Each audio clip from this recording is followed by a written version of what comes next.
All right, moving along. Try not to spend too much time at any one spot.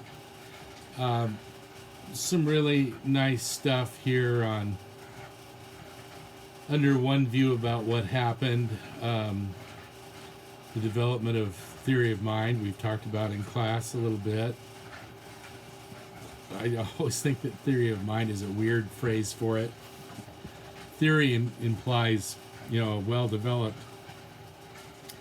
working hypothesis idea, and it just seems like the wrong word. But they didn't ask me, so. 119, the last full paragraph, talking about both theory of mind and then capability of imagining some sort of reality that transcends death. So this last full paragraph, about halfway down, such a population would require two sets of genetically based endowments, one for the full theory of mind and the other for a brain circuitry sophisticated enough to be able to imagine a brand new reality, one that extends life into a realm beyond death. Since the probability of two extremely unlikely sets of genetic events happening within the same population at roughly the same time would be infinitesimally small, that, they propose, is why it has only happened once, they being Varkey and Brower. I don't see their first name. Ajit Varkey and Danny Brower. Their names are under the heading, right under the heading One View about what happened. None of the several other animal lineages on high-level cognitive trajectory, he mentioned some of the examples, ever crossed the Rubicon, the most vital boundary to full theory of mind despite millions of years of evolutionary tinkering. But it happened in our lineage, and that's why they think it did. By chance, two independently unlikely set of genetic events happened in the same population at roughly the same time. So Falk, of course, is going to offer an alternative perspective, which he does on the very next page. At the bottom of 120, just picking up on some of the basics here. There is good reason, theologically speaking, to believe that God's Spirit, absolutely good reason. I mentioned this at the end of the previous video. Absolutely great reason to believe that God's Spirit would have been at work in their communities, they being these our ancestors, as they developed what they're calling full theory of mind, and an increasing awareness or cognizance of the existence of the eternal. So, if in fact God has been present in, with, over, under, around, and through all of creation, all creatures, not just our ancestors, but this we'd have to talk about, the dinosaurs that long preceded them and all other creatures who have come and gone in our world and quite possibly in our universe, just our galaxy. God,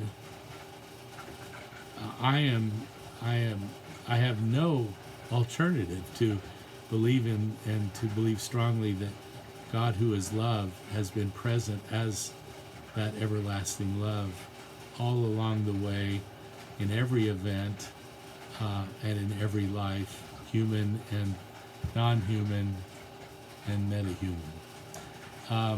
So once they came to realize this, these ancestors of ours, top of 121, in response to the work of God's Spirit in their lives, they would have been able to cross this seemingly impossible boundary of both theory of mind and some awareness, or at least postulation of reality beyond our everyday life. Quite interesting stuff. Now, the next paragraph is interesting because he starts Most secular scientists do not look at the origin of religion in this way. I don't know why he would even say most. By definition, if it's a secular scientist cannot and would not look at the origin of religion as being a creaturely response to the prevenient, that is already present and active, love and of God, the presence of God in the world. No, a secular scientist, it's not most, it's all secular scientists could not look at it this way. And then he goes, almost all. Well, again, if they're secular, it's not even almost. A secular scientist, I don't know why my friend put it quite this way, with that kind of hedging, a secular scientist would have to take some kind of bottom-up approach. Bottom-up, like creaturely realm or natural realm, as opposed to some kind of top-down approach, which would be implied in God's prior, as creator and sustainer and lover of all things. If you're secular, you're not going to allow for that. If investigators, same paragraph, were to consider input from outside the natural world, and that is, again, he says, the top-down approach, their study would have moved into the non-scientific realm. That's correct. To claim, however, as some do, that science leads one to conclude that there is an absence of outside influence is false. To claim, that's a weird way to put it, to claim that science leads one to conclude that there is no God, will say, is false. The sentence needs work. The most important point there would be that from the perspective of a believing person, Christian, Jew, Muslim, LDS, all kinds of folks, I suppose, the naturalist approach is, whether we want to call it false, because it's true, you could say it's true in its own terms, in terms of what it's allowing to be possible, but the question is whether that presupposition is sufficient or true. Given that belief in the existence of the God of Christian theology is logical, and he's rooted much of that argument, as you might recall, in the resurrection of Jesus, it is reasonable to assert that methodological naturalism is only able to tell part of the story. So, again, part of the story, it doesn't mean it's false unless I were to insist that this part of the story is all there is. And not only that, but that there could be nothing more than the natural. And I think he's right to say that whether that's true or false, it's certainly, one has to recognize that it is based on prior commitments. The prior commitment that there is no God. Good stuff on the following pages. I think we've touched on it in different ways already. We might just notice this, and I do want to spend a wee bit of time on this. So now I'm up to 123, bottom paragraph, about 6-7 lines down. Now, in fact, I'm going to start at the top of the paragraph. I'm not proposing that the two, the full theory of mind and a growing awareness of a spiritual or material dimension of reality, happened all at once. That's good. We shouldn't propose that it happened all at once. Moreover, I am not proposing that God would have master engineered a set of, quote, intelligently designed genetic changes that would have brought both into existence, both of these mental capacities into existence through manipulating the DNA like a genetic engineer would do. So what are you going to be left with then? He's still going to want to talk about God and God's creative capacity, but it's going to involve the contingencies, we use this idea and word, of existence, I guess. What I am proposing is that as groups of individuals responded positively to the peacefulness of life, lived in accordance with the promptings of the Spirit of God. Again, in the much of Christianity, we would call this prevenient grace. This phrase is not unique to the Wesleyan tradition, although it probably has gotten most mileage in the Wesleyan tradition. And I'm one of the Wesleyan theologians that have peddled the most mileage out of it, so that the promptings of the Spirit of God throughout all of the history of creation, at every level of creaturely capacity. In other words, again, even among, we'll just say like lions, cats, dogs, porpoises seem to be up there quite a ways.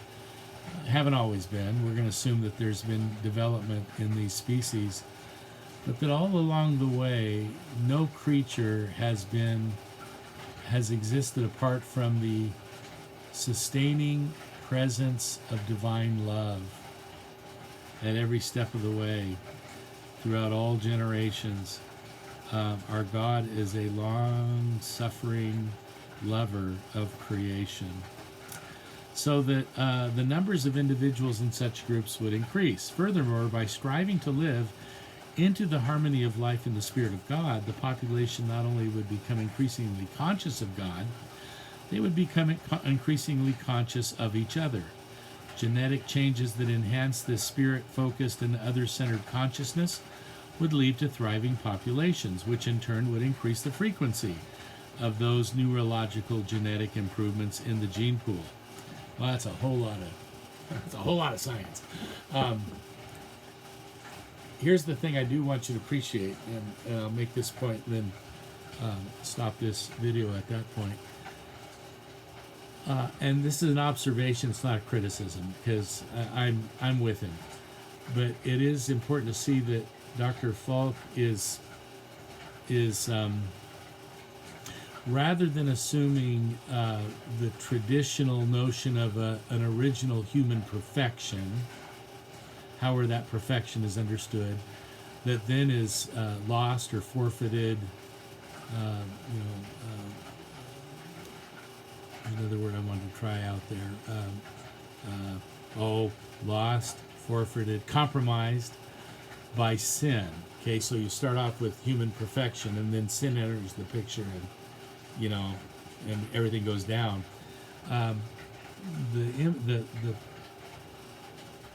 The model that Falk is proposing gives us a picture of a development upward toward a kind of Eden-like existence. I think he might even use that phrase. So with this idea that you would have little groups of hominid creatures, Homo sapiens, early Homo sapiens, who, as they over time become more deeply aware of, we'll say, of the presence of something or someone, they wouldn't have a whole lot of theological grist to go on, but they might have identified it often with the weather and the blessings of the sunshine and the rain, which is great. Jesus pointed out the same blessings in the Sermon on the Mount as evidence of our Father's love. So it's not a stretch at all to imagine these folks as they have this sort of increasing sort of religious awareness that becomes a kind of teaching over time at some level, oral stories passed on, that kind of thing around the fire. and that they also are becoming more and more, we'll just say, aware of one another. Again, this theory of mind, but perhaps pushing it farther toward, empathy, a social awareness of others. And that, so let's say you have this little pocket of people over time, well, obviously not the same people, but generations, maybe 150 to 200 community, that thrives because they're learning to care and love one another, take care of one another. And so here you kind of have, rather than an Eden given at the beginning, that's sort of this, we imagine this perfection, a perfection that Genesis 1 and 2 never really supports, the way that often our fantasies have developed. But in any case, you have this perfection and then we fall from it. Here you have the idea of a growing toward a, not perfection, but a community of that's approximating love. And then at some point, presumably, also some falling away from that ideal community, so that the perfection is much more a gradual semi-attainment that's never entirely attained. And then however you want to think about the fall in the light of that. All right, hang in there.